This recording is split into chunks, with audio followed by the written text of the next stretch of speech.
Simba baada ya kufanya usajili wa wachezaji kadhaa ambao katika dirisha hili dogo umeshuhudiwa kutambulishwa,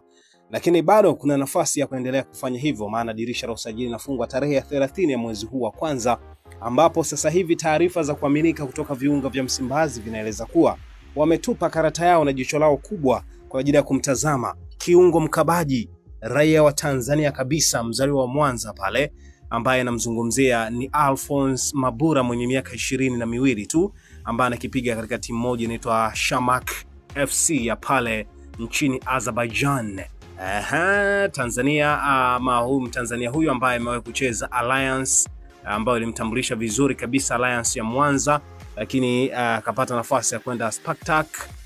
mwaka 2022 ambao jiunga tarehe ya 2 ya mwezi wa 12.